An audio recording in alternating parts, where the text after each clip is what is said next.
2, 1, yeah. What's up, late L kid at OneYoungsta? Hold it down, breathe that StreetGeek and NERDSoul. What is up, my people? Today, of course, we are lounging once again. I am with Marqueeda LaStar. Yeah, we can't wait to get into it. There's tons of stuff to talk about. Oh, so much stuff.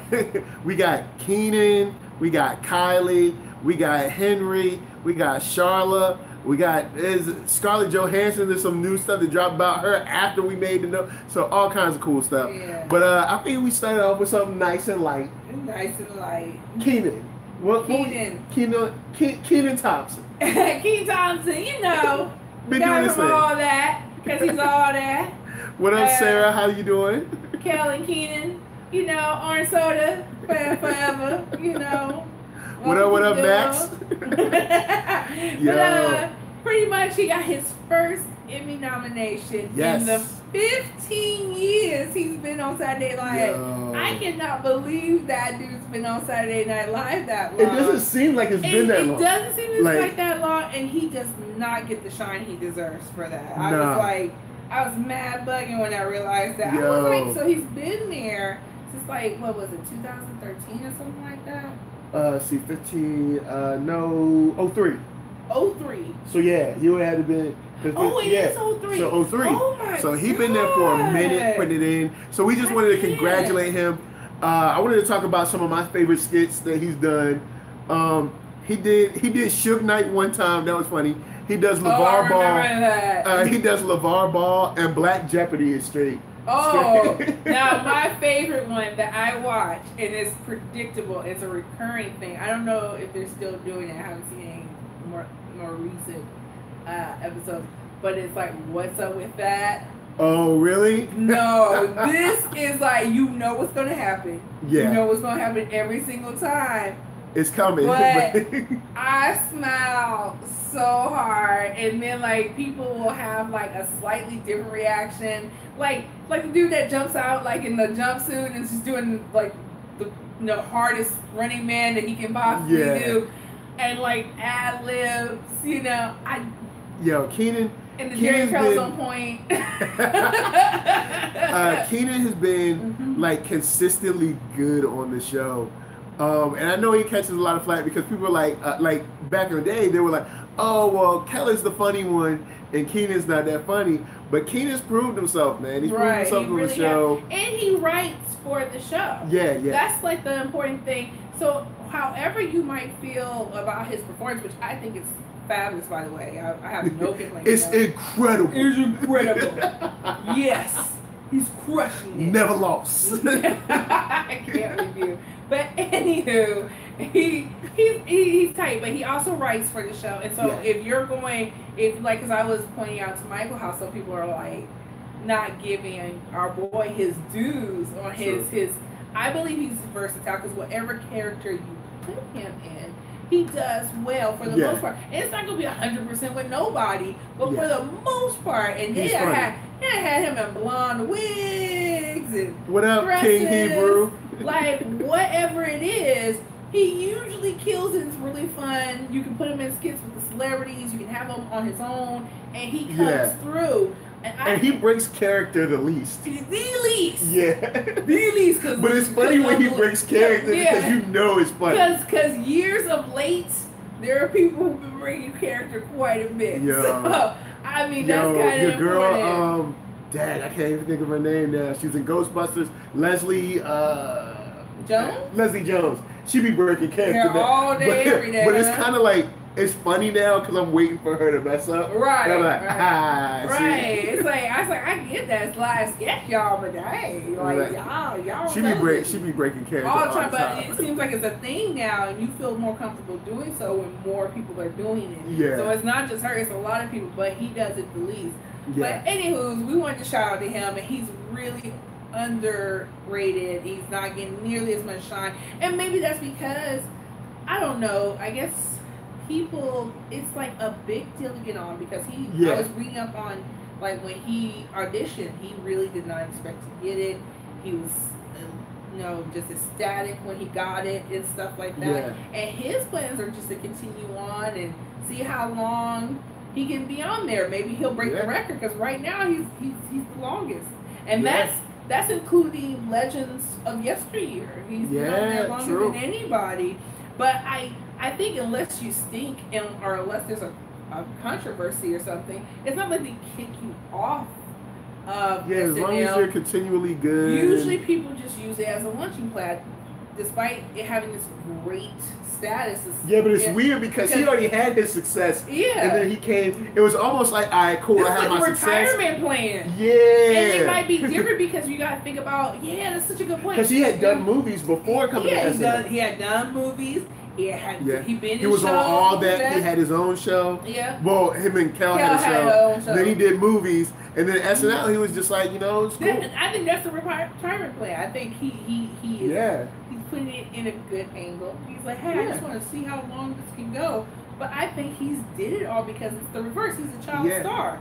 A lot of people who are SNL members are not child stars. And so it's totally different for them. For them, they haven't done everything They have to yet. go up. They might do the circuit. They might, and then all of a sudden they're a cast member, and it thrusts them into like fame and celebrity, and then they go, I'm gonna go make movies now, I'm gonna go have a stand-up now, I'm gonna go do something completely different. And that's why most people only last a couple of years, because they get big and they leave. This is the beginning of their career. So launching pad, where for Kenan, it's the opposite. He's like, it's actually the retirement home. This is the this is the comedic. It's funny because it's like we're watching him in a situation where he's like, I'm cool, I don't have to do this, but he's still good. So it's not like he sucks and he's doing this. He's still funny. Like, man, his LeVar Ball kills me every time. Like, Black Jeopardy's always good. That Suge Knight. And just like the side characters, I mean, again, like, he's just funny. Like I said, I was like, I like him in Friendos. He's in like the ad lib. He's like Lambo. He's like, y'all really think I'm funny? Like, it's like, funny. I never really thought y'all wanted to hear what I wanted to say. I don't know. I enjoy it. So basically, we just wanted to take some time out, give a shout out to someone who should have gotten an Emmy, or at least a nomination for an Emmy a long time ago. Now. He's been putting it in for a minute. 15 years. 15 and people years. have come and gone. Well, to be honest, to be 100, and to be very real, your girl did not know there was even a category for best SNL performance. Like, I get SNL is an institution at this point because remember, SNL started in the 70s. It's one of the longest running shows on television. True. And so it makes sense that it's seen as it's almost like a historical landmark of television. Exactly. It's like we don't. I mean, I imagine other countries might have something similar to, because they have a lot of state-run television. It's like BBC. Like that's gonna be on like even their radio. It's like it was state done, so it's always been there. But with our shows, it's really like you gotta really stay relevant if you want to stay on air. Funny. And stay funny. And while that's not always the case, because some people give preference to their shit, whether or not it's working or not. Because SNL isn't always great. Funny. It really isn't always funny. But I feel like in the YouTube generation, they've caught a resurgence because now people can just watch skits. Because like out of the whole night, there might be 3 funny skits out of 10. But now on YouTube, you can just watch those 3 and be excited about it. And then you still have the musical performances. So, they're dope. You know what I'm saying? It's nice to see him shine. He's see him shining. And even though I didn't know it was a category, I'm glad. Me neither, but we're glad. Now, another tidbit that's like, I don't know if this is salt or not, but it seems like everybody and their grandma is competing. I'm torn. Because, so it's gonna be some shade time. So Kenan obviously got nominated for the Emmy for this, but so did Tiffany Haddish and Donald Glover. And so you're like, I don't know who to root for. I'm gonna be real with you. Are y'all ready for this film? I don't think it should go to Donald Glover. Oh snap! What about the I saw you walking in the rain joint? When he was now I'm gonna be honest with them. Now I you know, it's hard for me because I mean I saw what he did with the Deadpool skit. Yeah. Off the dome. Yeah. So because he wrote that, he probably wrote that within 48 hours. Right. We determined that. We were talking about that. So, I was like, I don't know if we were doing and we this. love Donald Glover. Exactly. Here. We love Donald Glover. Yeah. And my thing is, I think we talked about that. I think we talked about that for something else. Yeah. Oh, during Atlanta, we were talking about that. We had, like we said, time aside to go over this awesome script. However, I get that he's not a writer. They pitch him stories. Yeah. But you could have helped yourself, bro. Other people do. Yeah, because in the Chappelle joint, at least from what I read and what people have said, it seems like they gave Chappelle like half of the show. Like, okay, you can have like half of the show, but the rest we gonna write. Well, yeah, we have to write. I understand that they want to write something. Yeah. But I feel like with that episode, and it took me time to be strong enough to come for you and be like, it wasn't. Yeah, this is a big deal for this lady right here. This is a big deal. You know, it's not a big deal because me, I was like, if I'm your fan, if I'm your friend, everybody know me. Everybody know me. I'm not blunt. I don't like to be mean. I think it's unnecessary. Yeah. But if I'm down for you, if I'm claiming to be the homie or part of your crew or for you, I want you to be your best, and you can't be your best if everybody's telling you your so was your best. True. Come on, bruh. Because that opening monologue was like, you know he didn't write it though. That's the thing. You know he didn't write it. I'm doing this. I'm like, I hope you didn't write none of this. Yo. I hope you didn't write none of it. Right. The only thing I think that he wrote, I think he wrote like 2 sketches. Right. Because that OJ Jones orange juice. Yeah. Only black people. Only the blackest black. Yeah. Come on, your mama had to play this record because mine did. Yep. And I remember the music video when I was like real little. I saw the music video before. Right. And it's like, it's literally a dude in a trench coat like sneaking around the city. A fabulous point because I had never thought about how creepy that was. Yeah. And so he made this skit. So there were skits that hit for me. Like, I was like, that one's mad nostalgic. It was mad black.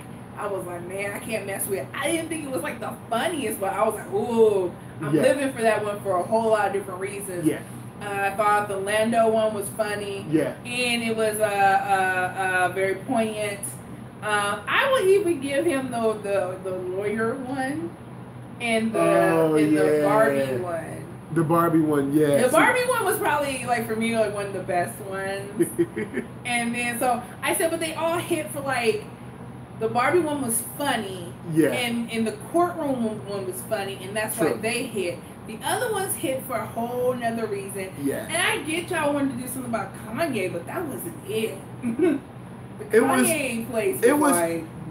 That was one of those skits where I think half of the skit was funny. And they put so much work into it. I felt bad. I feel bad y'all put that much work into something that wasn't funny. But I'm gonna say I'll give them this. I think half of a Kanye place was funny, but then it's kind of like a lot of SNL sketches. It went too long. Yeah, there you go. I think it went too long. It probably would have been funnier if it was shorter, but God knows, like, because I was watching it again because I was really trying to work through my feelings. I'm like, but bruh, you write and you come from sketch and improv, my guy. Like, why are you doing this? Why you let them do you dirty? It's like, yo, man. But back to Kenan. But anyway, so why I brought that up is because why I didn't know about it and what he has to go against. Now, we all know why I bring up Donald Glover, not just to throw that necessary shade, but also to say he's going against heavy hitters. It seems like they nominated everybody black that happened to be on SNL this year. Because I'm surprised Chappelle wasn't, because didn't Chappelle I think it was this year too, wasn't it? Yeah, I'm surprised Chappelle wasn't in. Yeah, and so my thing is, I was like, they might be doing this thing where it's happened last year. So Cooley High? Last year where they're doing their inclusion and diversity thing. And while I am not saying that they shouldn't, and I would love for that to be a regular thing, who knows? right now we're still in the adjustment period where you look at them with side eyes like, are you doing this for real? Are you doing this because you want people to watch your show? And you can never be for sure, because they've done this. We've had Black excellent renaissance in the 90s. They ebb and go, and we're tired of them ebbing. That's my thing. I don't want to be pandered to. Either you get down with it or you don't, and then we'll replace you, because we can do that because we have the internet. You know, so that's my thing. It's like, it seemed like anybody who had, I forget, somebody got nominated, and I was like, how did they get nominated? I was like, oh yeah. So I forget, there's one more person I was going to bring up. Now, I will say somebody that had a funny skit was the girl 80 or Ada or whatever it is. She did a skit called 80B, and it was like, she was Cardi B, but she was like a white girl being Cardi. It was funny. Like, I do like that sketch. It was funny. I don't really think I've seen her in anything else where I've like laughed at it. Besides and the other castmates where it's like they never seem to hit, but they still there. Yo, they still there. But Kenan, you my boy. You making it I've loved you since all that. I loved you since that. I Kenan shared a video on Facebook. If you follow me on Facebook, I shared it and it was from the TV show with the intro with Coolio. Oh, and I was like, Kenan and Kel. And I pretty much put the caption on there like, I wanted to be Kenan and Kel when I was a kid. And I was like, because they were so cool. They were so cool. They were having they were living in life they were living their best life before it existed. Exactly. They was living their best life. Exactly. They peaked out of middle school. It's like, yo, I'm in 8th grade, but I'm on TV. I'm chilling with Coolio when Coolio was the peak. You know what I mean? Hot. Like, people forget Coolio was straight hot. Now they done forgot about him. He had to finally let his braids go. Oh, but man. It was time. I'm here for it. It was time. It was past time. It was past time. Because I remember a time where it's like, Coolio, if you don't take that on your head. Last few braids, I get one of those. Man. I don't know. But anyway, bigs up to him. Yeah, big shout out to everybody who's watching. If you're in the chat, Cooley High, Max Evans, Sarah, all y'all folks, big us all, King Hebrew, all that. Make sure you hit that thumbs up. And if you like what you're watching, we're about to get into some other stuff. Make sure to share this stream with your folks, with your friends, your timeline feeds, all just that. Just let them know they're not ready. Yeah, because we're about to get into, let's go into the lighter side of Me Too. Because there's actually a light side of Me Too, and then there's a I don't want to say a darker side because that sounds like but Me Too it gets worse. Dark stuff. Yeah. Like, you know how it says it gets better? It gets worse. Because we got Henry Cavill, who I think it's kind of like just misunderstood. It was a misstep on his part. Yeah. He was being interviewed, I believe, by GQ magazine in Australia, and he was, and they brought up dating, stuff like that. I guess he's currently single or something. Yeah. And I feel like it was in a joking manner. I from what I can gather from reading about it, the pitfalls of dating in general, and then and then he happened to mention, I don't remember. I don't think it was him. It was a weird question to be hit by. Yeah, it was the way the reporter that was interviewing him to ask him about Me Too, and so I said that he didn't want to hit on someone and be mistaken for being a rapist or something. We're like, whoa, Henry. Well, he said rapist or something. Something. Because something has and I think that's kind of like one of those things that you say when you're like, well, these days, I don't want to come off and be seen as racist. And I think his meaning wasn't caught, because I don't, at least, and we don't never know, it could be some eyes wide shut stuff going on. But Henry Cavill doesn't strike me as that guy. Okay. Now there's no such thing as that guy. Well, yeah, but you know what I mean. Like usually the person you think is not that guy is the guy doing it, because some of the biggest names out here that are being brought up for Me Too and doing it to 27 women, 15. Yeah, but when you look at him, you be like, he did that. But no, but these are people, if you go back, if you're naming people, these people have the money, the power, and sometimes the looks even. where you're like, why, my guy? Why are they doing this? Why are you doing this? But a lot of times rape has a lot more to do with control and power dynamics than it has to do with what you're trying to get after. Because if that was the case, sometimes it wait a minute, I lost my thought. Well, why you're saying that Cooley High did ask, do I think it's going to cost him the Superman role? Absolutely not. Nah, I don't, because this is a situation where I think that he was misunderstood more than he was. Trust me, when we get to our next story, you'll be like, nah, he ain't did nothing. No, this is not. This is like, not he ain't did enough. nothing. And he also how he reacted when there was a backlash. So pretty much the idea was he said this thing like you can't hit on somebody, which why for me it was a thing is that this is something that's said a lot. And I hate to say it, but I think it's a cheap cheap out. Like you can't talk. I've seen it over and over again in comments and nerd groups. Well, you can't hit him. You can't even talk to him. You talk to him. If you say hi, they think you're attacking them. Like, well, how did you say hi, my guy? Did you say hello? How are you? Or hey, what's going on? Over here. Like, because he did say. I think he used the wrong phrasing. He said, I think chasing a woman is something traditional, something I like. And I think the word chase is a little harsh for most women. Well, we all know what you mean. But we know chase. what he meant. Yeah, to like woo a woman, I think sometimes to show your value we to a have to woman. be careful because if you're looking for something, you're going to find it. Yeah. And while he kind of creaked the door open for the shenanigans that did happen, like by saying the whole you can't talk to somebody or you be mistaken for a rapist or something. That was like whoa, son, because especially for women, because we all have guys who have hollered at us. And they'll come on like sleazy and you'll go, no, thank you. And then they'll turn and say, well, damn, bitch, I was just and we're like, that's why we was trying to get away from you in the first place. Like, because you crazy. You crazy because the way you came on to me had that energy. So that is not the case. If you come up to a woman respectfully and she respectfully declines, move your ass on. Like it's like that's as simple as that, but it's been such a long history where that does not happen. And ask your sister, your mother, cousin, any woman, have they had that experience?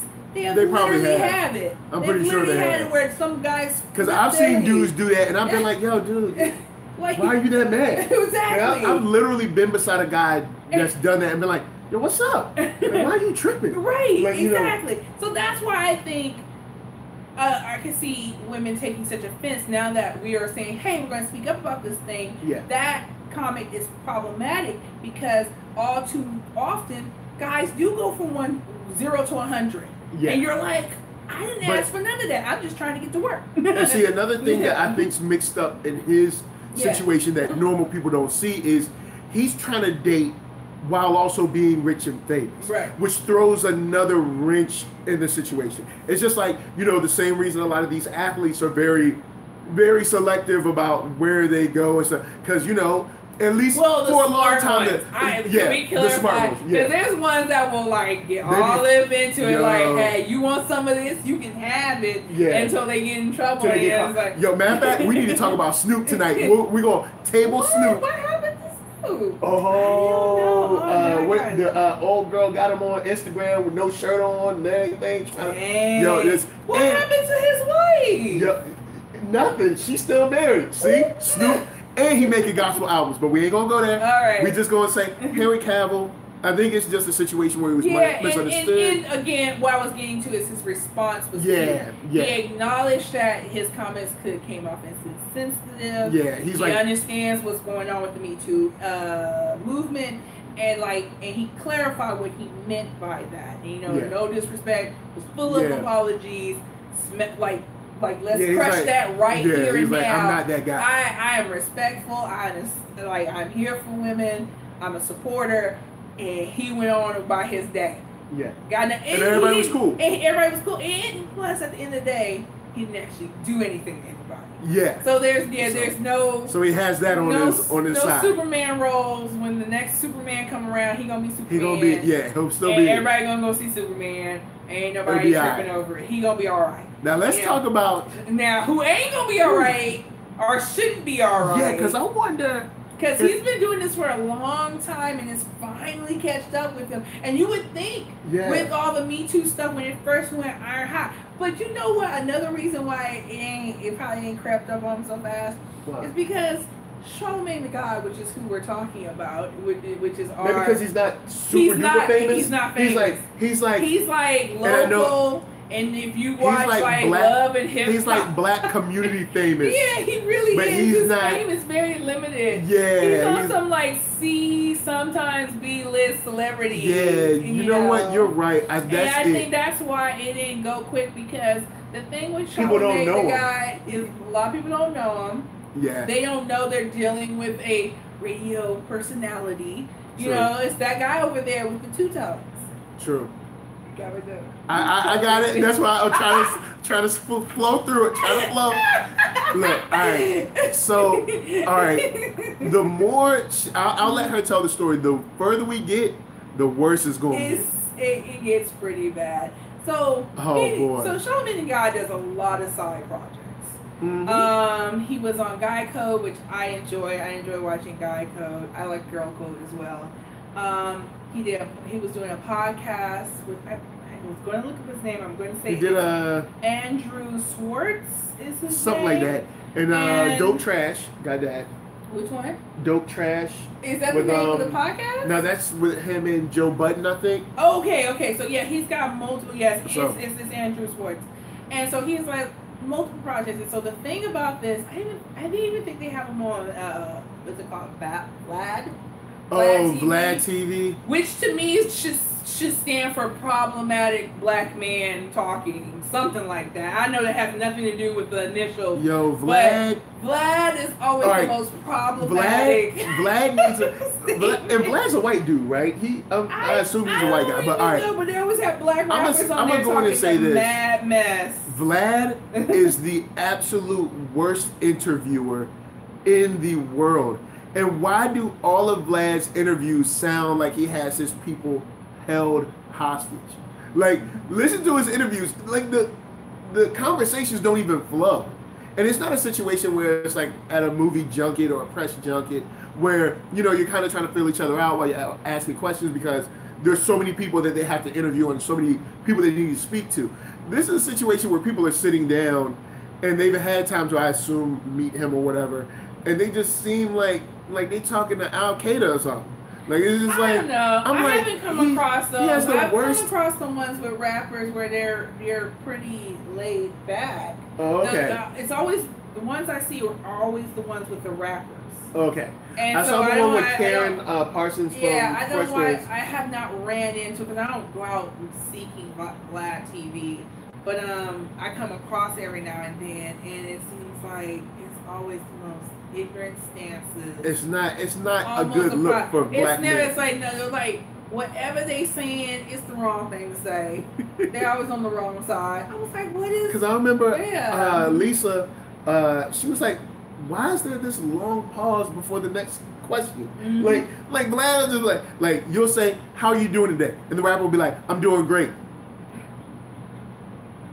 Some long pause, and then he'll ask another question. I'm like, but anyway, he does a lot of side projects. Yes. Charlamagne the God, and so unlike his show where everybody knows his brand of entertainment, he's kind of contrarian in the group. He's always the least researched and prepared of the group. True. And he stay on your last nerve, like, dude, you get paid to interview people, and you be like, who are we interviewing, and what have they done on live, on air? And I'm like, this dude, can I have his job, please? But he came up under Wendy Williams. Yeah, exactly. So he learned from... He did. He learned from Wendy. He went to the Academy of We Be Trifling. Yeah. So I give that title to Wendy too. Yeah. Wendy be like, I don't know. I mean, Wendy just like she made her bones on kind of like the gossip kind of. Right. That's like exactly. That's like the head on the hill. Kind of like the gossip vein. The media takeout type kind of thing. Right. She's like gossip columnist that blew up. Yeah. And so I think that's why his brand is that way. Because if you think about it, most of the time, Charlamagne the God ain't giving real substance. And I've seen now the switch around is I see him at the BET Experience here in LA. Okay. And that's a totally different Charlamagne the God. Like he tries to elevate his conscience and his ability to connect to about community and us needing, you know, to pull together. And you every now and then you hear that on the radio show. But on these side projects, you rarely get that intellectual side of him. Nah. And it's still kind of limited because it's all like fuzzy good words like community and come together and community, stuff like, guys. Exactly. You don't get on the details of like these are my views and this is how I've come here and these are things that I think we should do. You're not getting all that. His whole thing when he was acting like he didn't understand colorism, that's when I was like, that's my issue. Straight up, when they had that episode where him and not DJ Drama, DJ Envy. Okay. Envy. Sorry, DJ Drama. Sorry, my bad. It ain't you. But DJ Envy, when they were sitting there with Amara La Negra acting like they didn't know what colorism was, right? And acting like colorism didn't like exist outside. I have to pick with him. I was just like, one minute he'll be talking about the struggle as he is with like at BET or when he wants to be an intellectual. And it's the struggle. It's like, you know, what we've gone through as Black people, and then he will, as a contrarian, turn on his head. And be like, what you mean? Nah, that can't be true. Because he gave that to a few people who come in there and say, as Black people. You're like, what you mean, man? Ain't nobody out there stopping you. And matter of fact, and I'm like, nah, dude. Yeah, and matter of fact, big shout out to Amara for dealing with those two fools for like a good hour. Oh my goodness! For because it was like a good hour where she honestly dealt with them. Interview with the Breakfast Club. And Amara La Negra. Where what she's talking about is so well documented. It's so especially if you get into Latin America, but definitely here. But I feel like the progress we have made as a people has not been made there, and that's how it's been explained to me by my Latino friends. They're like, everything we done figured out here. They ain't got there. And we ain't figured out barely anything here. But it's even worse. So down in like Colombia, Brazil, any of that stuff is hard. He's that guy who kind of lives and builds his career on being dumb. Saying out there stuff. I'm going to be contrarian. I'm going to be the devil's advocate. He's always playing devil. Oh man, he wears me out with that. And there are times for devil's advocate, but I feel like he does it for the sake of doing it. Yeah, he does it. It's a crutch. It's a crutch that he goes to when he can't engage the conversation any other way. Good point. Yeah, I think good point. I think it's like, I don't know. I didn't take the time to prep or research or anything. So if I just throw in an argument, like if someone's like, dumb. Because if I'm arguing it, you don't get the time to realize that I'm not prepared. And that's something that I have them on their heels all the time. Yeah. And so it should be more quickly recognized by the internet. That's what he's doing. Because people who are arguing you, or even if they are trying to argue you, they try to choose what you're going to argue about. Your conversation is over here, but they keep redirecting over here. True. You go back over here. No, I'm talking about this. Well, I smashed that. I go talk about this. I smashed that. I go talk about that. Nah, the conversation was right here. It was right here.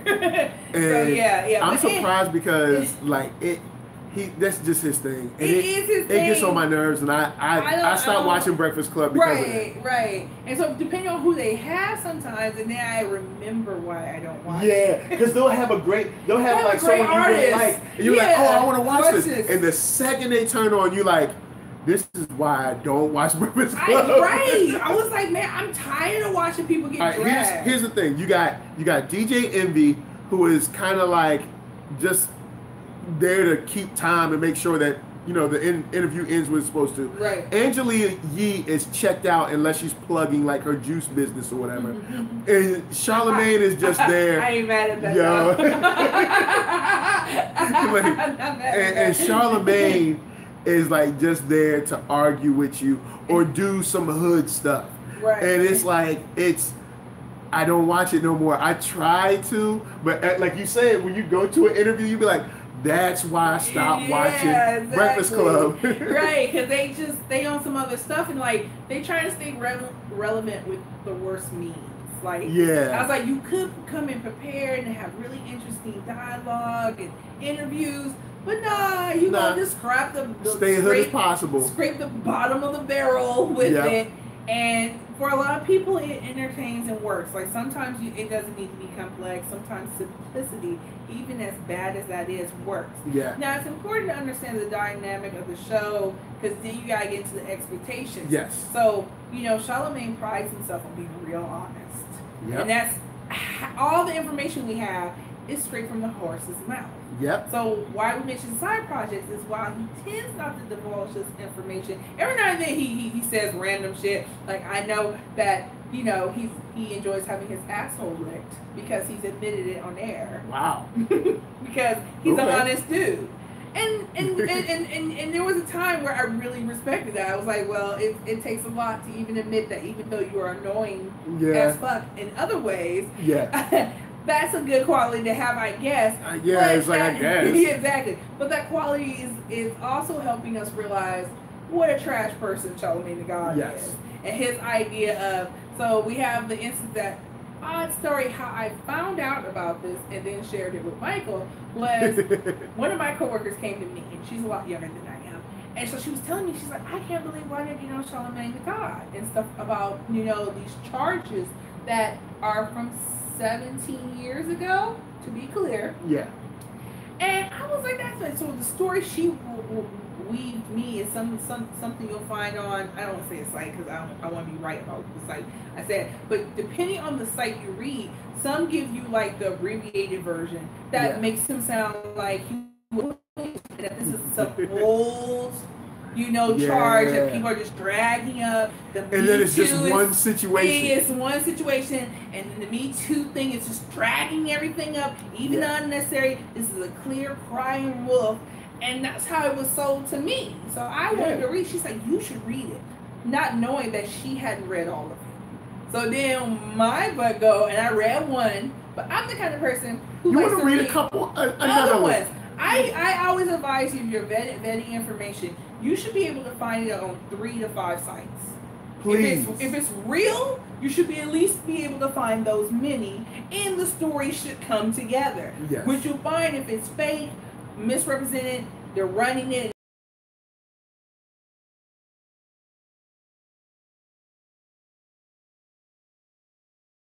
Sometimes I do more if it's something really important that I'm going to engage in. So we're reading this, and so eventually we found the full details on the grapevine from the Root. Mm-hmm. That I do remember because they had like props to the Root. I don't always give y'all love, but this one I'm gonna give y'all some love because y'all went deep. Blow by blow by blow, it gave you years and stuff like that. So our bridge version, and feel free to go and read it for yourselves, is that 17 years ago in the early 2000s, he threw a party. At the party, well, I guess we should go with what they're claiming. So they're claiming his version of accounts, well, the court's versions of the accounts is that he had a party, there was some underage drinking, and somebody got hit, funded, whatever. And because he provided the alcohol to the underage people, they gave him 3 years probation. Because he was contributing to the delinquency of a minor. Something like that. And the whole sex charge, I don't know if it was abuse or not. Yeah, because she claimed sexual assault, or no, she claimed rape. Yeah, she claimed rape. They dropped the case because she was not. She didn't show up. She didn't show up, and they took that as her not cooperating. And without a witness, they can't prosecute. They can actually, if I found out from the article that they can. That's if the state decides to bring charges. But they said why they didn't do that is because it makes it very difficult to do so if the witness themselves, if the victim themselves, will not come forward. Now, they didn't really get into the reason why she didn't do that. She did say one of the reasons why she's willing to talk about it now is because she was looking for closure. So then, that's all we've got from like other people's accounts of what happened. She said that he raped her. He went she didn't show up, and then when he got booked on, it got squashed. What he got booked on was like the underage drinking, and that was it. 17 years ago. His party. Exactly. So that's 17 years ago. Right. That's one. That's one that's already. It's fuzzy. It's fuzzy. It's fuzzy. So. But it's one. Charlamagne being Charlamagne, who likes to run his mouth and prides himself on being honest. When things happen, you know, with other celebrities, I guess to show how he's a man of the world. Yeah. It's a weird way to be a man of the world. And say, I too have. This is not a time where you want to go, I too have. But that's what he tends to do. So the first one that was what we read was him making the extended account of what happened with this woman. Yes. So in 2013 on a podcast with Andrew Schwartz, they get into it, and I forget what was happening at the time, but they were talking about another similar case. Yeah. And with him again. Yeah, a similar case. There's a second one. Yeah. Well, no, this is we're finding out now what actually happened. Okay. And he, in his own words, described what actually happened. Mm-hmm. So yes, there was underage drinking. He was trying to get at this girl. So his idea of getting at the girl is, I'm gonna get the girl drunk. Yeah. Then I'm gonna make a run to the sex store and get aphrodisiac to put in the girl's drink. And even though the friend is like Andrew, his co-host of the podcast, it's kind of like trying to giggle it off. Giggle it off, and like, wouldn't that be rape? Like he's asking them at one point, like, nah, man, like that wouldn't be, because that would kind of rape, right? And he's like he's like, nah. My guy, like, shut up. And he's like, no.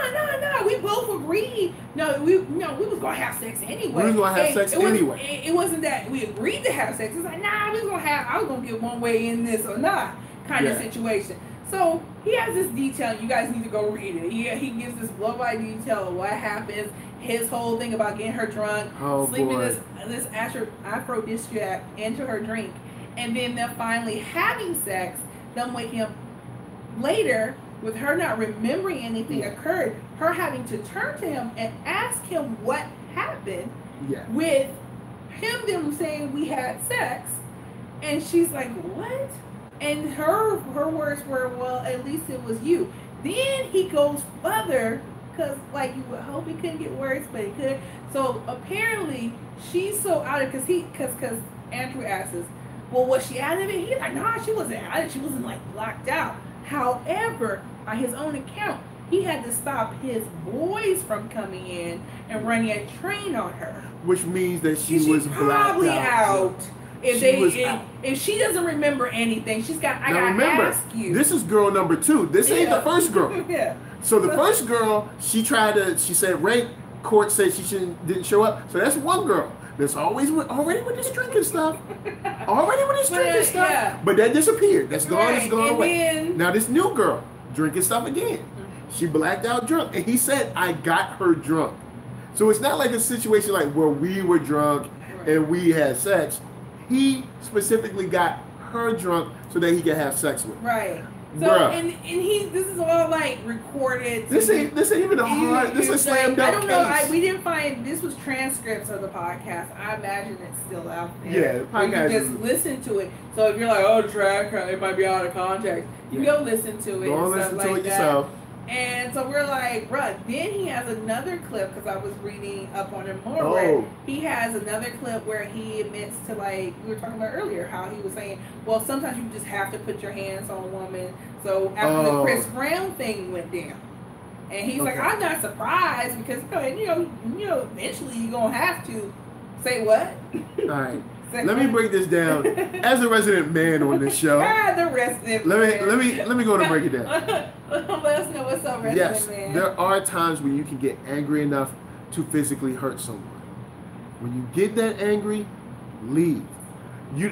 Yes, like Chris Rock said, there's a reason to push an old man down the steps. Don't do it. You know what I'm saying? You might get angry, but you ain't got to hit no woman.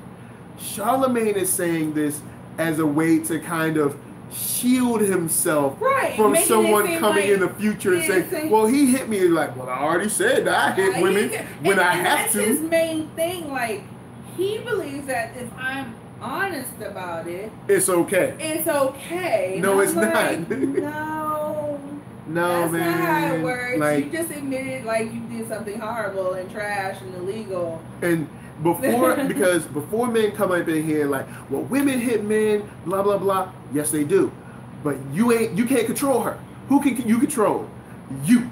All right. So don't hit nobody. If she's hitting you, agree. leave. Nobody should be hitting anybody. Bounce, leave. Yeah, she should hit you. But I'm just saying you can't control her. But yeah. So if she's hitting you, leave. But don't come back. Crush the relationship. All that. You know what I'm saying? Like, she hit me though. Well, I ain't saying. That was also Chris Brown's defense that Rihanna hit her, and I mean Rihanna hit him. Yeah. Him. And I was like, yeah, but she's like $1.05, if that. So I mean, I get that she should have. I do think there was a back and forth to be had. The reason I believe the back and forth with Chris is because Chris there had never been anything about him being like angry or anything before that. No, actually, he had a super squeaky clean image. Yeah. Like what was so sad about his fall from grace is that he had actually he had become a representative for Doublemint Gum, and it was their first time doing any celebrity because they didn't trust their brand with just anybody. Wow. So it was their first time ever getting a celebrity representative, and Chris Brown was it. So guess how they feeling? And you ain't never seen a Doublemint celebrity representative. We ain't seen Doublemint since nothing. We ain't seen no commercials for it anymore. Nope. They out. They were just completely hurt. Yo, man, because I do think that their situation was one where we fight or we were fighting, right? But it got changed into like Chris being like the new Ike Turner. And I don't think that's him, but then him leaning into it with like all the gang stuff, all the tats, all the extra bravado didn't help. You know what I'm saying? It didn't help.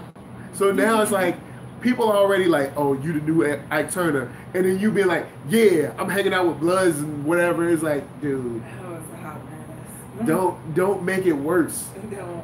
But Charlamagne,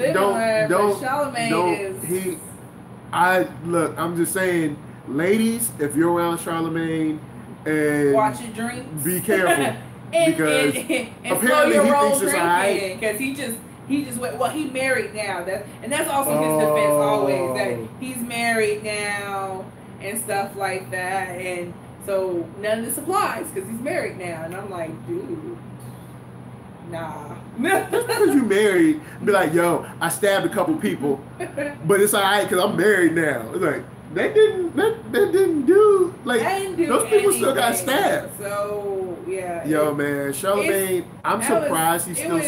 I'm surprised he's still on the show. And that's the important thing we're talking about the show. The show does very little to rein anybody in. Yeah. Everybody kind of does what they do, and nobody talks about, Charlamagne being unprepared or leaning into people or being hurtful. Because remember, I had to stop sharing the meme of Lil Mama crying because it turns out that was from their interview with her, the Breakfast Club's interview with Lil Mama.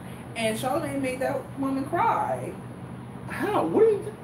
I've never bothered to look at it because I didn't want to give There's no reason. There's no reason to make somebody. But I found out that's where the meme came from, and then you remember when it was like the hottest meme, and then all of a sudden it disappeared from the internet, and that's why people realized people found out where the picture came from, and they're like, "Oh my goodness, why though?" And so Charlamagne is just. So for a long time she didn't go back, and I think she finally did go back. And she went back for that movie. Right, they had and I think they talked about it briefly, and I was just like, but it's not like you don't rein anything he is. Like they are problematic because they allow problematic to live. Yeah, but it's like from the sponsor, from the production standpoint, they're like, well, let them do their thing. Because they have so many people watching, so many people listening, so many people interested in them. Right. But it's like, yo, I can't roll with that dude no more. Like that, because I never knew about this. Like she sent it to me, I was like, whoa. And it's like the longer you go to the root, read it, the further you get down in the article, the more you're like, Right? Really? Really? And because the only reason he didn't get convicted for raping the girl is because she didn't show up. Yeah. Don't see, because he'll probably try to frame it like, I was cleared of all charges. No, they threw it out because the witness didn't show. Right. There's a difference. There's a difference between you weren't cleared of any charges. So dude is just, he's beyond whack. I can't mess with him. Shouldn't be hitting your woman. Shouldn't be hitting any woman. You know what I'm saying? And shouldn't be getting women drunk. It's different if y'all are both drunk and just have sex. That's cool, whatever. But if you're like mentally like, all right, let me plan out how I'm going to get her drunk so then I can have sex with her. Yeah, like, bro, you know, be the go. You wrong. Like, getting drunk and high and having sex is fine. And I approve. I'll be tribute and say, hey, I've done it. It's like that Captain America video where you get real quick. It's like, hey, champ. We've done it. We've done it. or like the new one where you got Captain America like, I talked to Thanos. He said he didn't do it. Yo, y'all been killing me all day with y'all memes about he ain't do it. Oh boy. Man. It's like my intelligence community, tons of smart people, right? Everybody said they did it. But you know what? I talked to the dude square up. He said, nah. So, so we good. I don't know who to believe. I don't know who to believe. Like my own intelligence people who are well renowned. Tons are the guy who we're accusing of doing the crime. Tons of people on computers, researching stuff, tracking things, doing all kinds of tech. Cool stuff, all right? All the stuff you see on like CSI when they doing their little montage of people on the computer, all right? Imagine like 100 of those people, all right? At the FBI and DOJ and all the CIA, all the people, all right? They all typing on computers. They're talking on the phones, listening to people, looking up transcripts. They all get together and be like, yo, this happened. And then you're like, but I talked to the dude, he said, nah. So I guess it's all right. Right. I guess it's okay now. We're good. But let's lighten low because, as you know, people out here trash. We're trying to clean it up one dude at a time. One at a time. One person at a time, because it could be a dude or a woman. It don't matter. But, yeah, you gotta clean it up. But, I mean, we could get to some, all I got is like trifling news, so we can get to some other trifling stuff. We got one that's kind of celebratory. Let's do Kylie. It's kind of celebratory. Kind of. All right, so here's Kylie Jenner's story. Because I want to touch on this. All right, Kylie Jenner is going to be... this is a stretch. I'm stretching this to be celebratory. I'm stretching. Forbes is going to use Kylie as an example of one of the youngest people to become a billionaire. Maybe the youngest ever. Maybe the youngest because she's close. She's at 900 million. But they use the term self-made. And at least from my perspective, I would say she's not self-made. But I will say this, at least she's doing well for herself. You know what I mean? But that's not the I know I'm trying to be Why are you offering things to the conversation? That's not the issue. I'm trying to be nice. The issue is they're using the word self-made. Yeah, and people are like, well, if I had like a rich mama and a rich daddy, and my older siblings are already blowing up. They already have an empire, and I just gotta come into it. I kind of stepped into it. I stepped into it, pick up my birthright, and say, now give me money. I mean, come on. The only bit that I give her is do we get to clown her if she's self-made? She built this. Do we get to clown her if she did the opposite? If she had decided to go live some regular life? It's like, well, why didn't you make money? I will give her this. All right, she's not self-made. I'm not going to give her that term. She's almost a billionaire, but she's not self-made. Now, I will say this. Rob ain't doing that. So, I mean, there is an example of someone in the family that has the access. And he still has more money than you and I. Rob ain't doing that. I think, to me, that's true. That's true. And I think people clown him for that. She bought some lipstick from, like, Costco and put Kylie on the front. She's selling it to y'all. She got that bulk wholesale. She got that Kylie lipstick. Yo, look, go on and get you some regular lipstick. What kills me is that they don't look that way. Like Yo. Messed up her name. Kylie. Kylie. She's had work done. She's had very obvious work done. How can you think any of the stuff she's selling you going to make you look that way? I straight thought she always looked like that. I was like, because I mean, I don't watch the show, so I'm like, oh, that's just how she looked. That's the first time I saw her, so I'm like, that's how she looked. Somebody showed me a before and after. Young. Yeah, somebody showed me a before and after of her, and I was like, "What? This is the literal words that came out of my mouth after I saw the side by side before and after." I said, "You know what? Those doctors deserve that money. Honestly, they do. They hooked her up.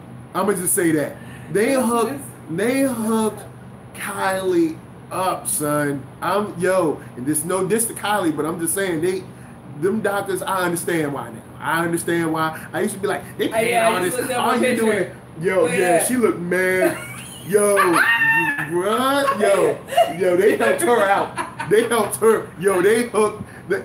You be like, because I was like, why they paying all these doctors? All they doing is just taking out fat or something and just doing things on your face. No, your doctors are doing works of art. All right, so they hooked. Oh, look at this. It's like a different person, dude.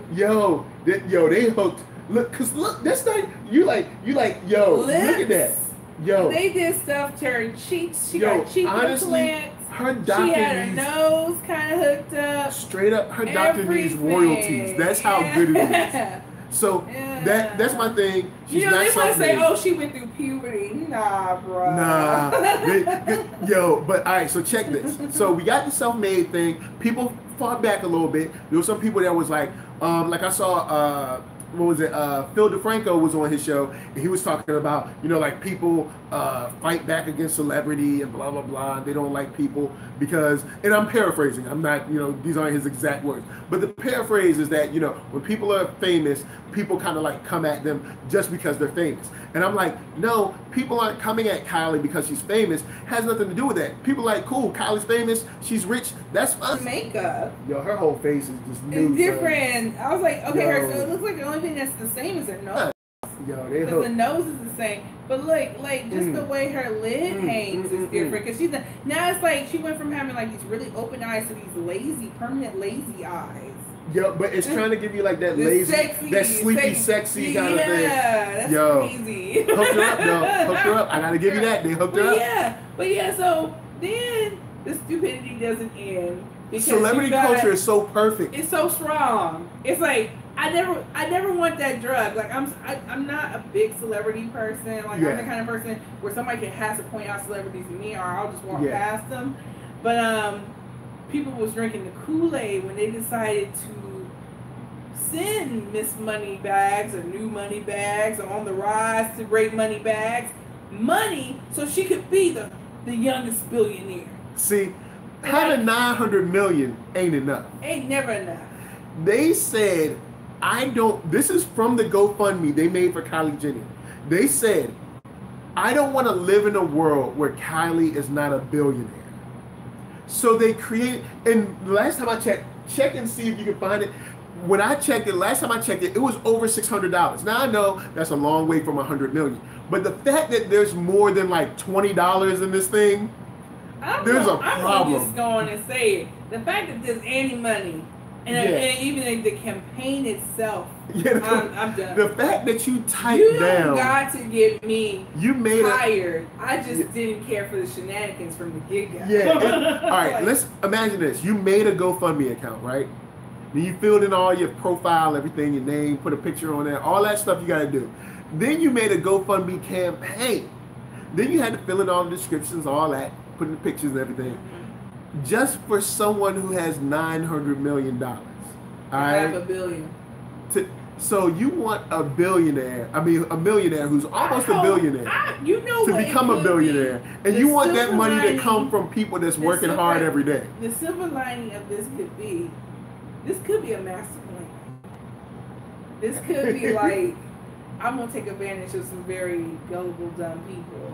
You know what? And get them to give me money, because they wouldn't give me that kind of money. They wouldn't give you that kind of money. They would never. Kylie that kind of money. And I need it. I need it. Right. Straight up. Look, if you like NERDSoul, make a GoFundMe. Make a NERDSoul GoFundMe. Be like, Michael, I don't want to live in a world where Michael is 100aire.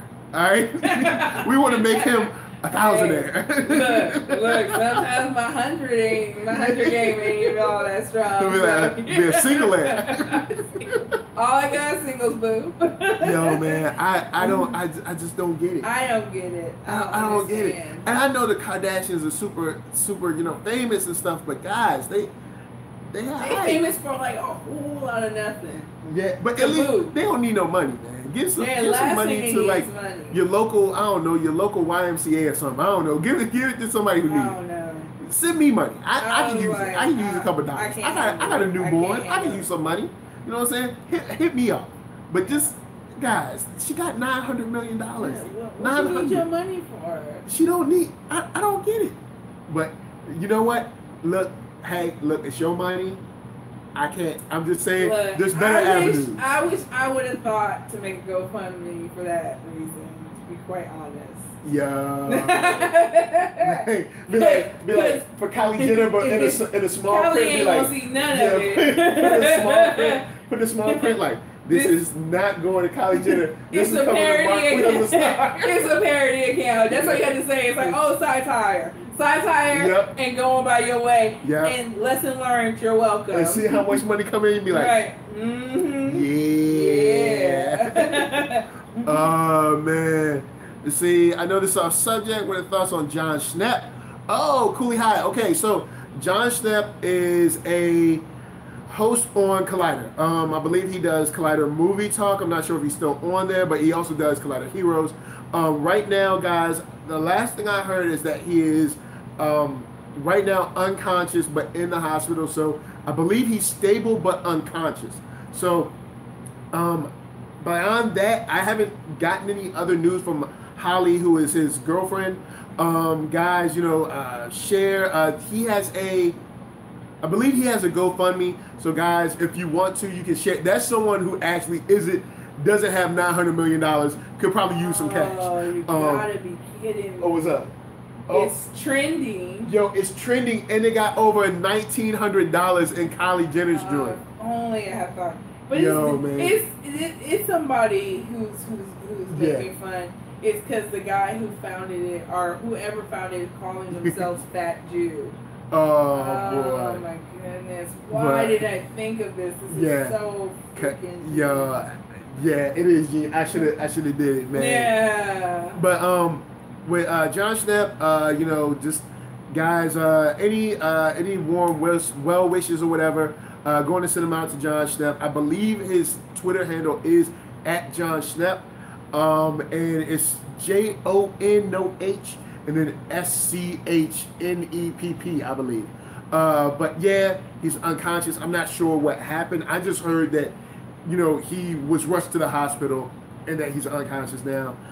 So right now, until we know any more, he's stable. He's, in the best shape he can be right now. But there is a GoFundMe for him. I don't know the link, but if you're on GoFundMe, you can find it. Just search up Jon Schnepp or find the Collider account. I'm sure that information is on there. And, give what you can. If you can't, just go on in and share the link if you want to. But Jon Schnepp, ridiculous about Kylie Jenner, yeah. So Jon Schnepp, hopefully he, comes out of this. Everything will be all right. I know it's a very scary thing when people are unconscious because you never know how long it could last or anything like that. So, well wishes, prayers, all that good stuff. Because Jon Schnepp has been, at least around me, has been cool. I know, it's times like these where it's like, yo, you gotta hope for the best because I know it's gotta be scary for his closest level. So yeah, definitely slide over to that. If you ever watched Collider and didn't know or used to watch, slide over there, throw him some love, throw Holly some love, all that good stuff. Like Robert Meyer Burnett, Amy Dallin, those guys are like closest to him, throw them some love too. But I know we got, I think we have one more. Do you want to talk ScarJo? ScarJo? Yeah, real quick. Let's do ScarJo. All right, real quick before we get out, we're going to talk about Scarlett Johansson. Last time we were here, I talked about how whack she was and how she couldn't act and all that stuff. And you know how I feel. After Lucy, I've been burned. I will not be burned again. But She came out and said, you know that role that you guys were mad about, and I told y'all to go suck it? Well, you know what? I'm taking my words back. I'm going to drop out of the role. I'm not going to be in the role no more. I'm not going to be in Rub and Tug. I'm not going to play a transgender man. Or is it transgender woman or transgender? No, transgender man. Okay, cool. So I'm not going to play transgender man. I'm giving the role up. You know what I'm saying? So I don't know if we can give her a pat on the back. I think it's because she just saw the writing on the wall and was just like, I think it's one of those writing on the wall things. But I mean, I guess thank you for listening. The way the press release was given, I think her publicist wrote this. I don't think it's from the heart. I don't know. I think she mad because she's one of the producers on this movie too. Right. So I think she was ready to really get that cheese. But she's gonna have to move on. Whatever cheese she thought she could get plenty as the producer. Yeah. I don't know why she needed to be in this role in the first place. And it's not, again, like people like a lot of people are like, well, it's acting. Why can't she? I was like, it's not. It's about representation. Yeah. It's about opportunities. In a fair and equal world, this wouldn't be an issue. Yeah, it wouldn't be an issue because there'd be tons of trans roles all over the place. Your truth and you being who you are would be under constant threat and challenge. Opportunities for you to be, people going out their way to write trans roles. Like, oh, of course, we have to include these people. Wouldn't be a problem if the opportunities were there, but as it stands, there are not any opportunities, rarely for a trans person, even if they're presenting themselves as you just want to be recognized. Because some trans women just want to be recognized as women, and so you won't even cast them in women roles, and so and that's an issue with multiple levels because there aren't a lot of women roles that even go around. When you think about it, the majority of roles are for men, white men. So. So there's an issue. There's a shortage even there, just discussing women roles. So in a fair and equal world, this probably wouldn't be an issue. But the fact is, there isn't any representation. There isn't any opportunity for trans men, trans women, other ethnicities. And it would have been a great opportunity for someone to come up that was kind of like maybe unknown, but like was like in theater or something, or on Broadway or something that could like come up from the ranks and really make a splash. But they went. I think Scarlett saw this as a possible Oscar chance, and she didn't want to give that up. That's what I was thinking too. I was thinking that maybe she hasn't gotten any white women roles, cis white woman roles that are Oscar worthy, and you often don't get nominated. She's not an Oscar worthy actress. She's black. I feel like she's capable, given the role. But her claim, I guess her claim to fame at this moment is the Black Widow. Widow is finally been cleared. Maybe that's why she gave. Like, we don't even know if she gave it up for the right reasons. She's like, no, let me clear up the press because the Black Widow movie just got green lighted. Yeah. We don't want it. Like when it was a hot idea and everybody's like, give her own movie. They didn't do it. I'm gonna still say that Black Widow movie is not going to happen. And if it does happen, it's not going to be the Black Widow movie that all these white women are clamoring for. Because Scarlett Johansson is not a great actress. She's going to be paired. That joint is going to be like Black Widow and Friends. They're just going to have mad Avengers in it. They're doing like, she's not either that or they're going to keep. I just don't. Here's how we could do it. Black Widow could work as long as they keep the budget man tight. So, like, meaning Black Widow can't cost $200 million. Black Widow gonna have to cost like $80 million. Like, cause nobody wants.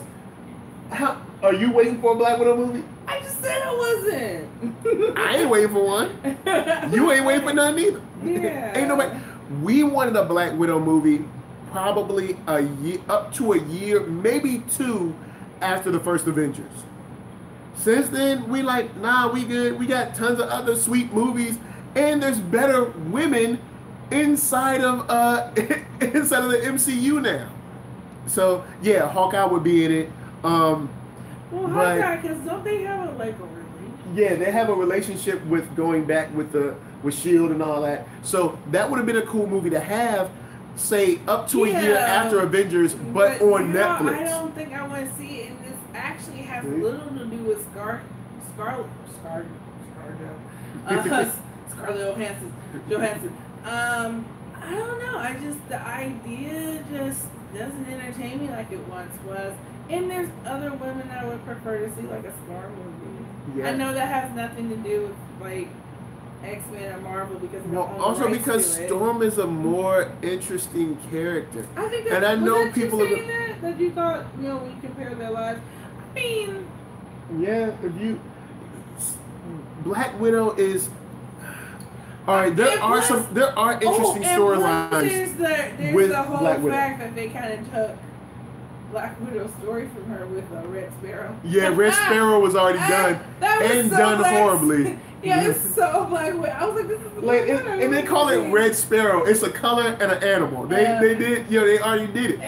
They was mad jacking them. They're like, look, and it was whack. Red Sparrow, and it was they whack. can't sue us. And it had an actress that's better than her in it. And she was like Eastern European. I'm just like it was Black Widow. They were literally just with a better actress, and it was whack. Like, yo, Disney did the right thing by sticking to their guns and being like, we ain't making this movie. Scarlett Johansson cannot carry a movie. She can't. She's proven she can't. I have seen articles. Ghost in the Shell, whack. Lucy, whack. That Under the Skin movie, whack. That's 3 whacks. All right, that's 3 whacks in a row. All females Avenger team. You can do an all females Avenger team. The only thing is, a lot of the sweet women in Marvel are owned by Fox right now, because most of the sweet women in Marvel are where? On the X-Men. Right. That's right. So I think they wait, but we can do. You got Morningstar, or I don't know if she's called Morningstar anymore. She was a Captain Marvel at one period in time. She's black. I can't remember her real Remy something, like Remy something. She used to be called Morningstar. That's one. Then you could probably use Spectrum? Was it Spectre? Maybe not Spectre. Put Morningstar, Marvel. And I can't remember her name, but it's like Remy something. So you can use her. You could probably use Aranya since they got the deal with Sony. So that's Aranya. I don't know if she's under the Spider-Man line or not, but you can use Morningstar, Aranya, Black Widow. Then you can take Scarlet Witch. You can take Gamora. Oh snap! Well, the movie's been out long enough. You can't take Gamora. Shuri. Dang, I cannot remember her name, and she's the best. Okoye. So that's 6 people right there. That's an Avengers team. So boom, there you go. That's okay. And Wasp. There you go. And Wasp. That's 7. Lucky number 7. There you go. Now that you brought up, I'd rather see Women of Wakanda. Yeah. It's like totally different movie. Yeah. And just we keep I'm not mad. Yeah, I was like Women of Wakanda. At the same time, Women of Wakanda. Let me say this to Black Panther. Black Panther as a movie, I love y'all, but the dancing scenes where y'all, moving y'all chest and everything, a brother is sitting with his wife. All right, tone it down. Tone it down. I'm trying to enjoy the movie. Tone it down. It's too much chocolate on the screen at one time. I'm trying to mind my business. All right, I'm trying to live. Help me. No, you need to help yourself and go. I'm trying to live. Help me. I'm looking at the screen. I'm looking at the screen like you're the only person. I'm looking at the screen. Like, I gotta be quiet. I can't even be like. I wasn't even thinking about that. Yo, look. I was eyeing some. I was eyeing the whole squad, but at the same time, I keep it to myself because I have class. So I just see this is what you do when. All right, look at my eyes real quick. You just be like, just. I saw it. And that's it. This is nice little side. Don't listen to him. He's gonna all kinds of trouble. Oh man. But yeah, Women of Wakanda would be great. But once this whole Disney Fox thing rolls through, look at, and they can always give us new characters. Yeah. I mean, because there are a lot of women, they just aren't really known. But now we have Captain Marvel. So and he said Wasp, so Captain Marvel Wasp. Remy or something, Morningstar. I look at Morningstar. Her name's not Remy. It's something else. What's her name? This scholar. No, not one word Morningstar and Captain Marvel or something like that, but I can't remember her name. But she was in the Avengers, the A-Team Avengers or whatever. She was in that because they did an all-black Avengers team. So you got Jessica Jones. You can bring her up to the movie as well if you want. Oh yeah. So we have enough women. She doesn't like to be. Black Widow just isn't dope. Though. Well, yeah, that's true. Black Widow just isn't dope. But you got Captain Marvel. You got Wasp. That's already 2. That's dope. Okoye, Shuri. 4. So now you got superpowers. A girl that gets super small. You got Okoye who could be like the general because she knows battles. Then you got Shuri who's super duper smart with the technology. Then yeah, so it's like you got Shuri, who's super smart. That's already 4. That's a super dope team. Then you add Black Widow. She can do the sneaky spy stuff. That's 5. That old girl that I cannot remember her name. She used to be a Captain Marvel. Her suit was white and black, and I cannot remember her name for some reason. It's killing me. But that's 6. And then Aranya. Black and white? Yeah, it was black and white. I think I know that one. Yeah, and I can't think of her name. She's in the New America comic book. And I cannot think of her name though. It's killing me. But so that's about 6 or 7 women right there that Marvel actually already has. You could throw in old girl from Guardians, Gamora's sister. You could throw her in. So yeah, there's enough women there, and I think it could be a cool movie. But will they make it? I don't know. I think it's worth it. It's Scarlet Witch. So I think it's worth it. Oh yeah, Scarlet Witch. Okay. I think Monica Rambeau. That's her name. Yeah, Monica Rambeau. Sorry. Finally. I don't know. Goodness. So yeah, she used to be a Captain Marvel. Captain America at one point. Yeah. And then she had Spectrum. I was right. Her name was Spectrum at one point. Was it? I thought it was Morningstar. No, it's Fonton, Pulsar, and then Spectrum. Okay. That's the last I don't know why and she was also known as She was a Captain I don't know why Morningstar was coming into my mind. I'm sorry, y'all. So she was Pulsar, Spectrum, other. I don't know why Morningstar kept Spectrum. I was like, that's Spectrum. I don't know why Morningstar was coming to my mind. But yeah, Monica, she's great. She's cool. So that's, you got, 3, 4 sisters. You got some white girls in there. Oh, we don't get wait a minute, so... And then Aranya is a Latina sister. So there you go. So then you got your little mix in there. We don't got no Asian sisters. I'm trying to think. A woman, you can take Oh no, she's an X-Men. All right, I was about to say Jubilee, but what's she gonna do? Really, Jubilee ain't gonna do that. She's on She's on Deadpool. So that's Fox 4 now. So because I was about to say old girl Yo-Yo or whatever from Deadpool, the one that had the Domino? I can't remember her name. The woman from Deadpool 2, right? Yeah. Domino. Oh no, not Domino. The Asian girl. The one with the purple hair or the pink hair or whatever. Oh, yeah. Because I was trying to think of an Asian girl, but I forget. Because I can't remember who has the rights to who. Yeah, because I can't remember who Marvel proper has rights to at this time. But you know what I'm saying? There's tons of people that can make the movie. I think they should. I think it's worth it. Or you could do some cool stuff like animes usually do this, like an OVA, where you have essentially 3 or 4 long episodes. I wouldn't mind seeing that, 4, with all these women that I just named, and say 4 episodes that are about an hour and 10, hour 20 minutes. And that would be cool. I mean, usually they do that in anime, Ghost in the Shell or something like that. So it's not common for Hollywood to do, but doesn't mean they can't. And that would be cool. You have say about 4 hours of this cool mission or fight or whatever that they all got to bond together and maybe fight over or get together and fix for whatever reason. You know what I'm saying? Yeah, I just love have them this fight. cover of America. Oh yeah, that's dope. That's special. America. That's dope.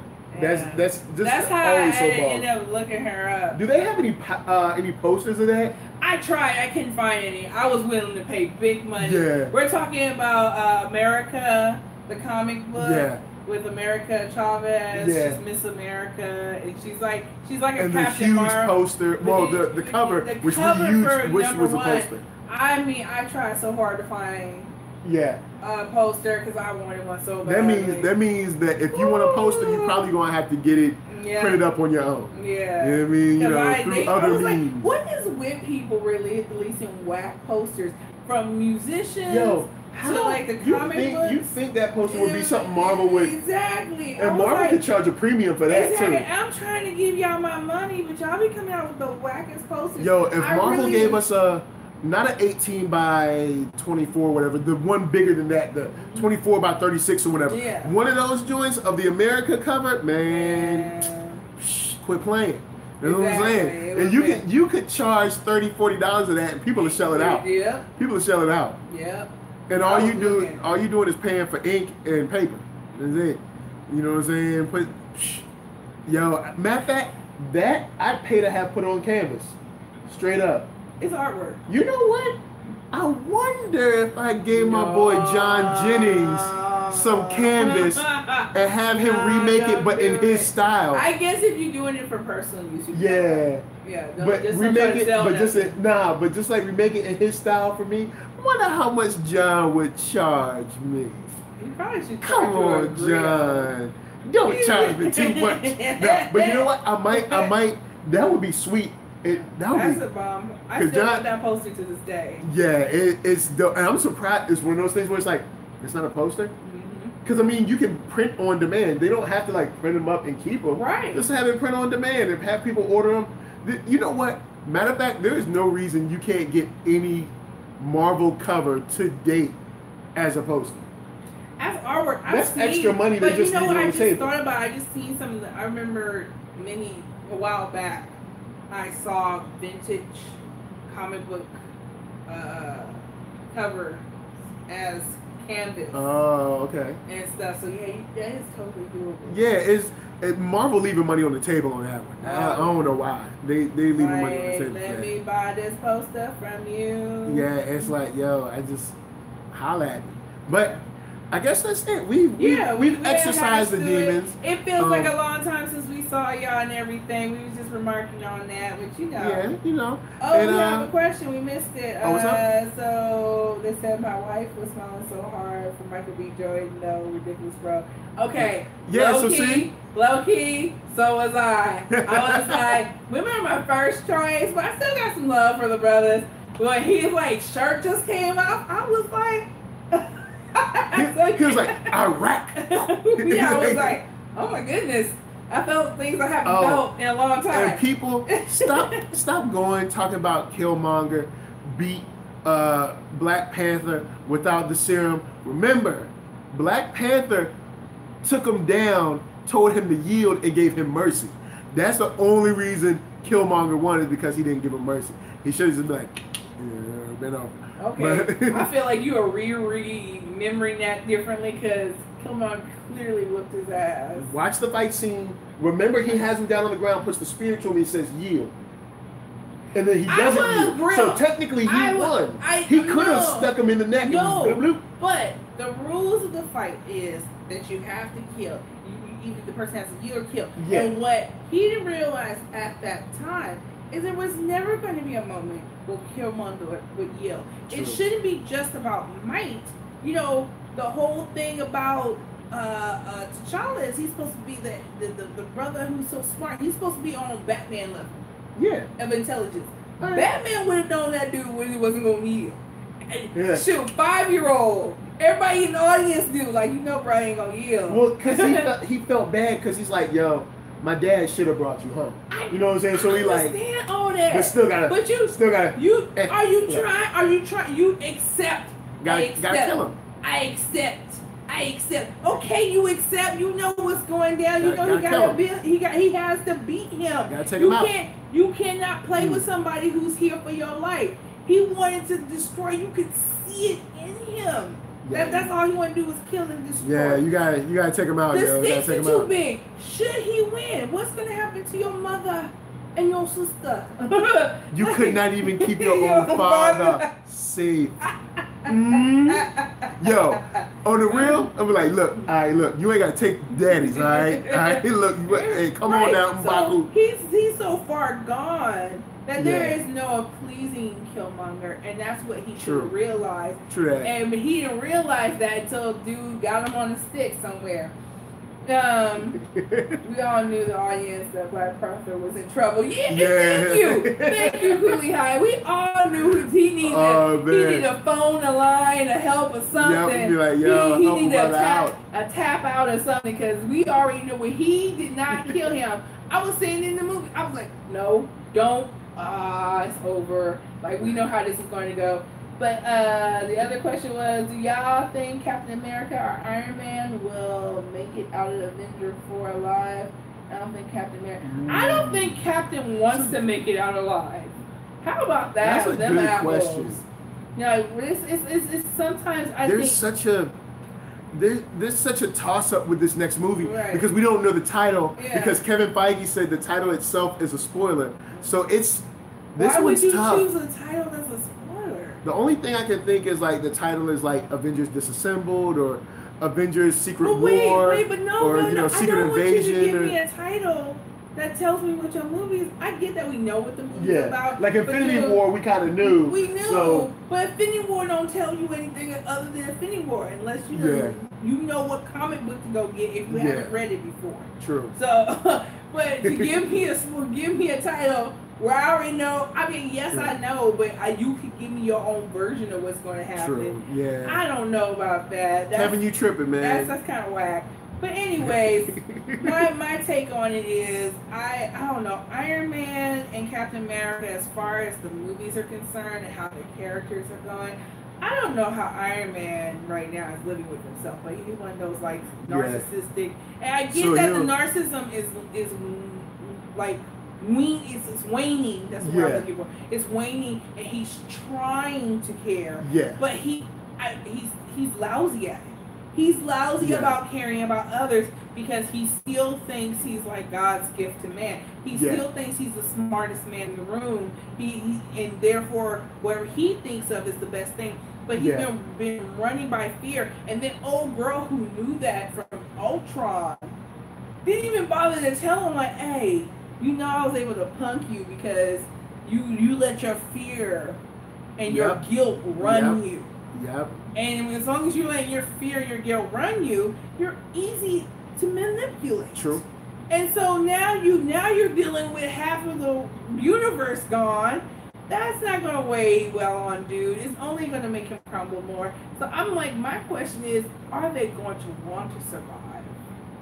I think because they're going to have to pick up the pieces. It's going to be tough. Yeah, it's some mad fatigue. That's some mad emotional wear and tear. And they're probably gonna pick up right where they left off too. Right. And so I don't know. I don't know. I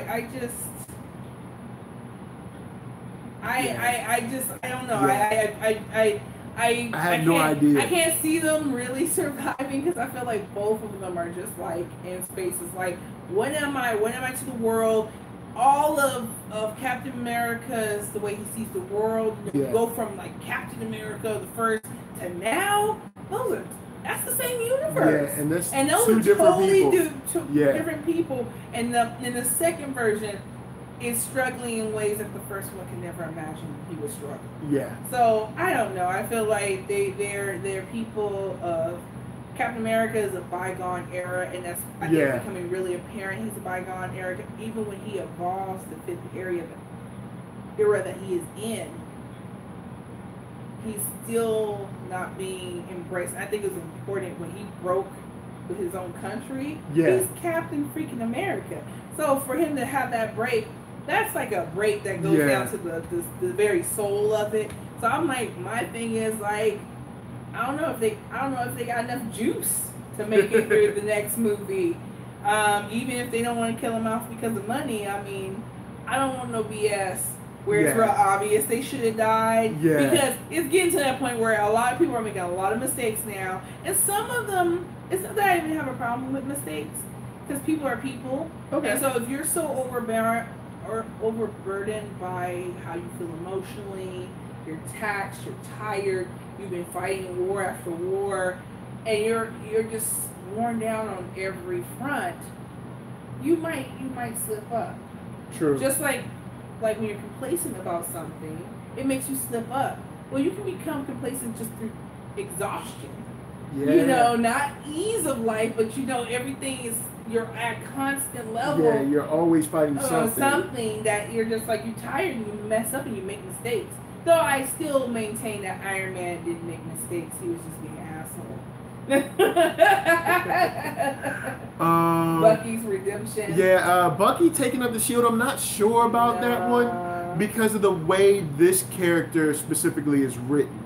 I know a lot of people want him to take the mantle up of, Captain America, but the way it's been playing out in the movies, I don't know if he's interested in taking up the shield. Right. He just wants to go live a peaceful life. Yeah. He looked mad happy out there in the countryside, just chilling. It was like, White Wolf, yeah, just out there, He's like, I don't have to worry about that anymore. Yeah, out there just fishing or hunting little, rabbits or something and just chilling. But he might be freer now that he doesn't have like the mental stuff. Stuff.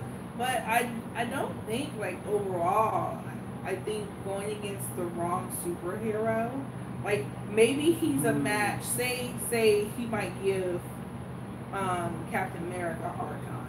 Yeah. But Captain America, you remember, super serum makes him superhuman. Yeah. In a very relatable way. Like, it's not even, like, ridiculous. Like, there's a whole bunch of other, like, and it's all derivative. The serum that Cap and Bucky have is, in the comics, and I know it's not from this, but in the comics, it's derived from, of course, the original Black Panther, the heart-shaped herb. So it's derived from them trying to duplicate that. Oh, are they bringing Avatar back? I didn't know that. Oh, word? And then you got stuff like, them trying to replicate it again, which made the Hulk and all that. So we don't know where this might go, and I'm not sure if we might be in for some more heartache in this next Avengers film. I think we might be in for some more heartache. At the end of the day, I get like people love Captain America, but to me he's like a lower tier superhero compared to a lot of people he's fighting next to. Yeah, but I think he's the heart of the team. He's classic. Now, he's got great leadership skills, and that makes him valuable, kind of like Batman. Batman doesn't have superpowers, but Superman, to me, is on the same level of Superman, because going mind to mind, Superman can't outdo Batman, you know? So, I mean, I don't think Captain America is as brilliant as that, but I think his leadership skills are definitely very valuable, how he pieces the team together. But look at how rough they were in the beginning. They also have history. And that, even if you brought good or bad, even if you brought into somebody who had great leadership, like Captain America's leadership skills, while exceptional, I wouldn't put them under rare, nor would I say they're common. You know, you have the history has. It's like in the middle where there's only a few people. There's a few and then people. Also, it's like that's why they make good money, kind of thing. They're like the high tier. It's what Wolverine said this about Captain America, like in the comics.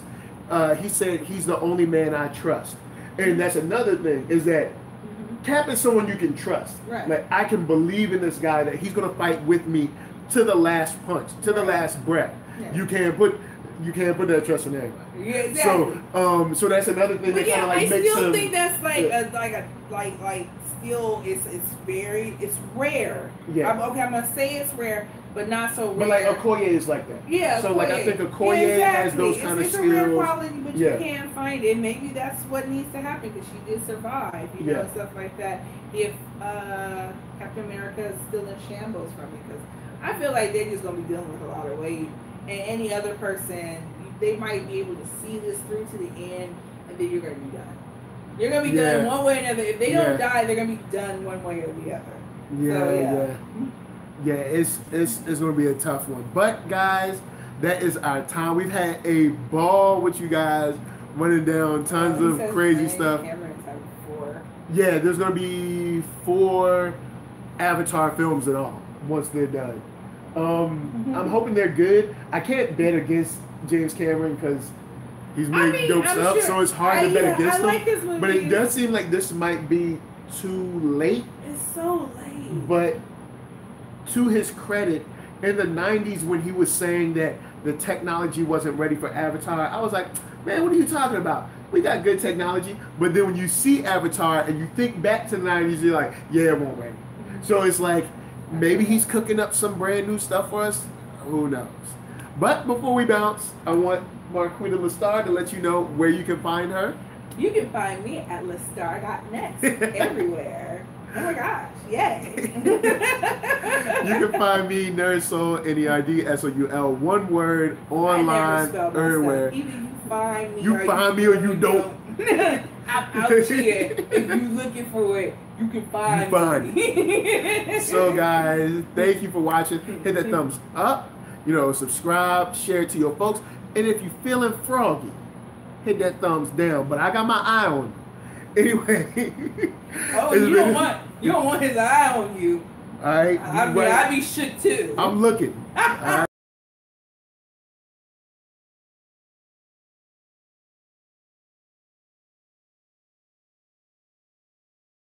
All right. We here.